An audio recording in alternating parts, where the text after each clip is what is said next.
Do you ever find yourself saying, why am I so flippin' hungry? People, what the heck is going on here? Because let's face it, if you are struggling with your weight or trying to eat healthy, managing your hunger or cravings is going to be a key factor.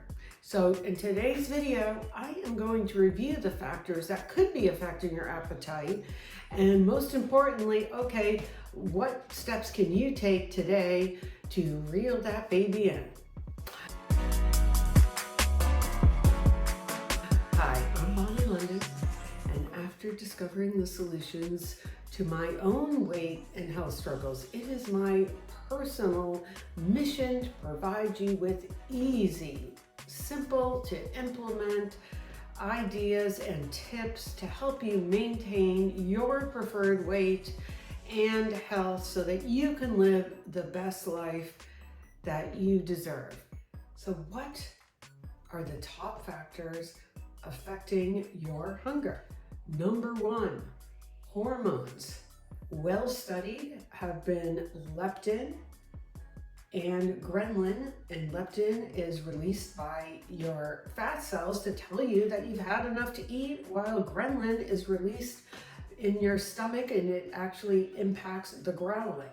But what also, in addition to this, insulin. Insulin is the gatekeeper of basically energy storage. And so every time you eat a meal, it senses those nutrients and decides what to do with it. It also is going to signal you to increase your appetite when it feels that your blood sugar is low. So hormones is really huge on this entire hunger issue.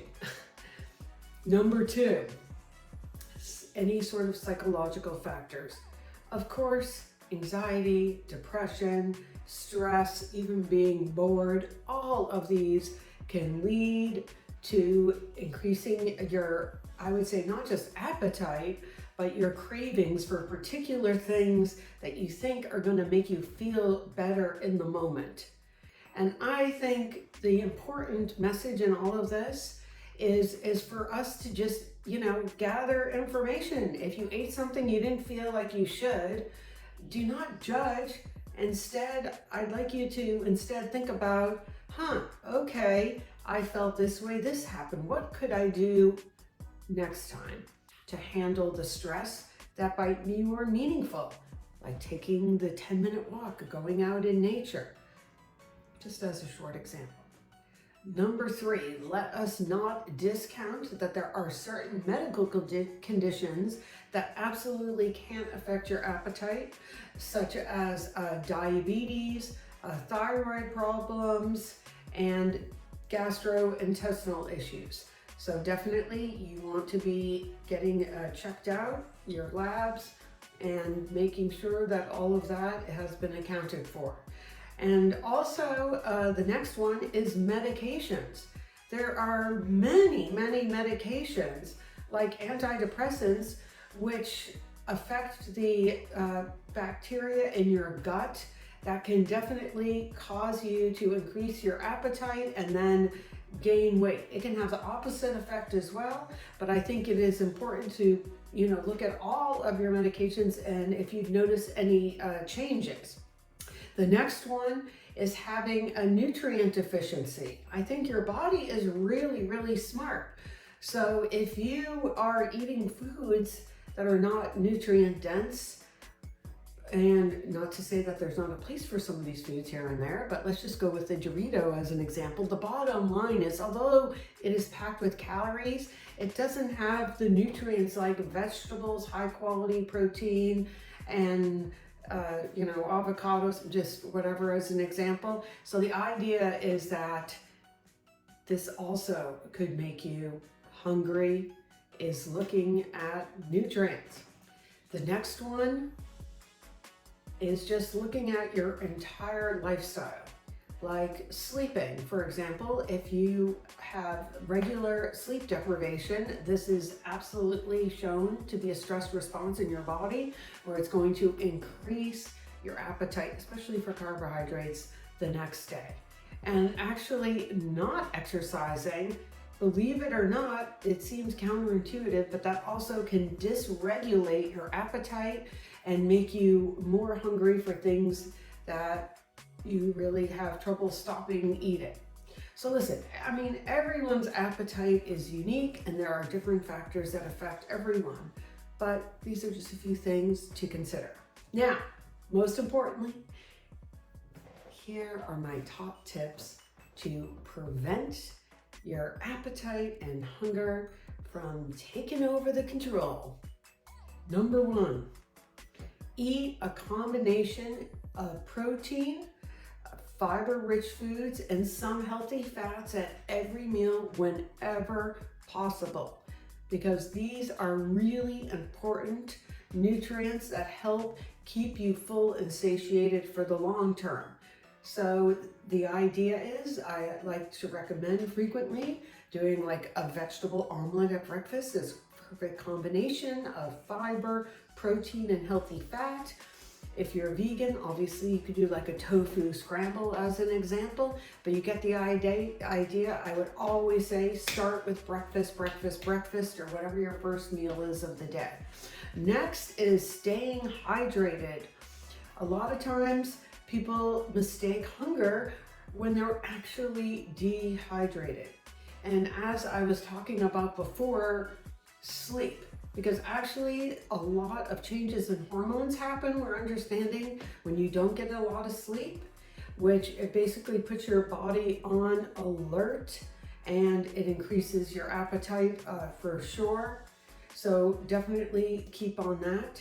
And the way you eat can also affect your appetite. So eating slowly and mindfully. So sitting down at the table, chewing your food perhaps, taking a pause in between, putting your fork down. And then one of my biggest suggestions always is when you eat. Do not do anything else, because you actually are not as satisfied with whatever you ate if you are doing something else at the same time. I mean, I think we've all had the experience of watching a movie, eating popcorn, and not even knowing you ate it. And you know, trying to get ahead of this, if you don't have to think about what your meals are and you have planned ahead, that would also help you in the hunger thing, and not because you're not thinking about it quite as much and it's just automatic that it's there. And as I mentioned earlier, the whole stress thing is really huge. So coming up with some strategies, such as something I frequently suggest is called EFT tapping, or emotional freedom technique tapping. So if you notice that you're hungry, but you know it's like really not time to eat, perhaps you could think about just taking a pause and doing some tapping for 10 minutes, or take a walk, something to distract you and realize, oh, maybe it really wasn't food that I was looking for in this moment. And next on the list, which absolutely goes along with stress management, I am going to tell you is exercise, because it actually helps manage your mood, increasing those endorphins. It helps with the hormones, and it actually helps controlling your appetite, because you will notice, especially after high intensity interval training, that your appetite is diminished. And finally, I have to mention, meal timing, what you eat and when you eat it. And the research is just piling in that basically when you look at your whole day in the life with food, you really want to think about eating the majority of your calories earlier in the day. But this also helps with the appetite, because this is when your body is primed and ready to get that food. So I do think that this is an important message to mention. I feel like sometimes during the day we're so busy in all of our activities that we're not eating. And then when people come home and it's their first time to relax, and they realize, oh my goodness, I didn't eat all day and I'm flipping starving. At least many of my clients do report this scenario, so it might be something for you to also take a look at. The next time that you feel like your hunger is out of control, what I would love you to do is just take a pause. I want you to stop and not criticize, but use this as rather an opportunity to think about, what did I eat at my last meal? What did I eat yesterday? And really think about what might have triggered you or what fight you might have got in. Because as I talked about today, there's so many factors that can affect this.